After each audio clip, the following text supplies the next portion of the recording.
सरकार की मशीनरी मतलब जो गवर्नमेंट का सिस्टम है वो अक्सर चुपचाप ही अपना काम करता रहता है। पर सोचिए, कभी कभी बस एक कागज पर लिया गया एक छोटा सा फैसला पूरी तस्वीर बदल सकता है। तो बात है 13 अगस्त 1990 की। एक सरकारी दस्तावेज पर दस्तखत होते हैं। इसका नाम था ऑफिस मेमोरेंडम नंबर 36012/31/90-STT। अब देखिए, देखने में तो ये किसी भी दूसरे सरकारी कागज जैसे लग रहा है ना, लेकिन इस साधारण से दिखने वाले ऑर्डर ने, सच मानिए, भारत में एक बहुत बड़ी बहस छेड़ दी थी। तो सवाल ये उठता है कि आखिर कागज के इस एक टुकड़े ने पूरे देश में इतना बड़ा विवाद कैसे खड़ा कर दिया, और इसकी कहानी से हम ये कैसे समझ सकते हैं कि एक लोकतंत्र असल में फैसले कैसे लेता है। आइए इस पूरी प्रक्रिया को जरा करीब से देखते हैं। तो चलिए, कहानी की शुरुआत करते हैं इसी विवादास्पद आदेश से। आखिर इसमें ऐसा लिखा क्या था जिसने पूरे देश का ध्यान अपनी ओर खींच लिया? इस आदेश में एक बहुत बड़ा ऐलान था।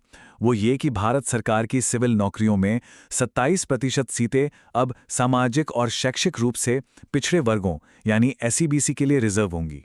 और ध्यान देने वाली बात ये थी कि ये रिजर्वेशन अनुसूचित जाति और जनजाति को मिलने वाले रिजर्वेशन से अलग था, मतलब उसके ऊपर था।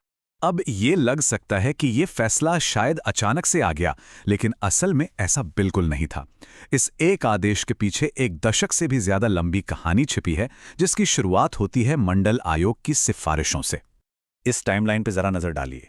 कहानी शुरू होती है 1979 में, जब सरकार ने बीपी मंडल की अध्यक्षता में एक आयोग बनाया। ठीक एक साल बाद 1980 में इस आयोग ने अपनी रिपोर्ट दी और 27% आरक्षण की सिफारिश की। लेकिन फिर क्या हुआ? ये रिपोर्ट सालों तक ठंडे बस्ते में पड़ी रही। फिर लगभग 10 साल बाद 1989 के चुनाव में जनता दल ने इसे लागू करने का वादा किया, और जब 1990 में वो सत्ता में आए तो उन्होंने अपना वादा पूरा कर दिया। इस पूरे मामले का सेंटर पॉइंट, इस पूरे विवाद की जड़, बस ये एक नंबर था, 27%। तो चुनाव में किया गया एक वादा एक सरकारी पॉलिसी में कैसे बदला? यहीं पर रोल आता है सरकार की कार्यपालिका यानी एग्जीक्यूटिव ब्रांच का, जिसने इस वादे को एक सरकारी आदेश में तब्दील किया। ये पूरी प्रक्रिया, मतलब ये प्रोसेस, कई स्टेजेस में हुई। सबसे पहले वीपी सिंह के नेतृत्व में जनता दल ने चुनाव जीता। फिर राष्ट्रपति ने संसद में सरकार के इरादे का ऐलान किया, जिसके बाद 6 अगस्त 1990 को कैबिनेट ने इसे मंजूरी दे दी। प्रधानमंत्री ने संसद को इस बारे में बताया, और फिर सिविल सर्वेंट्स ने इसका ड्राफ्ट तैयार किया, और आखिर में 13 अगस्त को इस पर दस्तखत हुए और ये कानून बन गया। और जैसे ही ये ऑर्डर जारी हुआ, बस पूरे देश में एक तूफान सा आ गया। सड़कों से लेकर पार्लियामेंट तक हर तरफ बस इसी पर तीखी बहस और टकराव शुरू हो गया। इस राष्ट्रीय बहस के मोटे तौर पे दो पक्ष थे। एक तरफ वो लोग थे जिनका मानना था कि ये समानता लाने के लिए जरूरी है, ताकि उन लोगों को बराबरी का मौका मिले जो अब तक पीछे रह गए थे। और वहीं दूसरी तरफ कुछ लोगों ने कहा कि ये मेरिट यानी योग्यता के खिलाफ है, और इससे समाज में जाति के आधार पर बंटवारा और बढ़ेगा। और देखिए, ये मुद्दा इतना बड़ा हो गया था कि ये पॉप कल्चर का हिस्सा बन गया, जैसा कि इन अमूल के विज्ञापनों में देखा जा सकता है। एक तरफ ये आउटस्टैंडिंग बटर क्लासिक के लिए रिजर्वेशन की बात कर रहा है, तो दूसरी तरफ no reservation for this quota कहकर मेरिट की तरफदारी कर रहा है। इससे पता चलता है कि मुद्दा कितना गहरा था।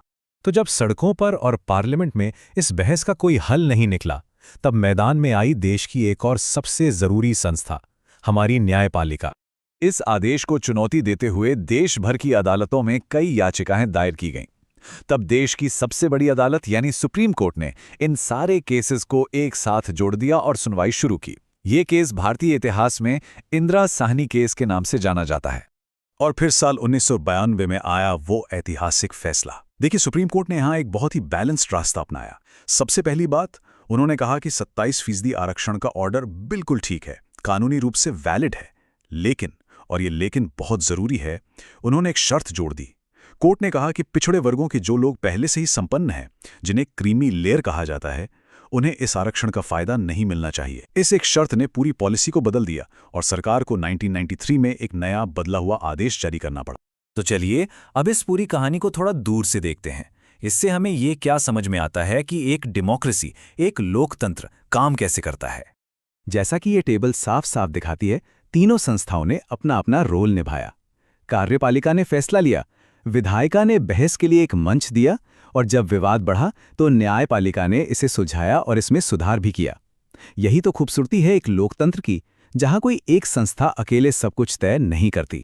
तो ये एक बड़े फैसले की कहानी थी, लेकिन ये एक सवाल छोड़ जाती है।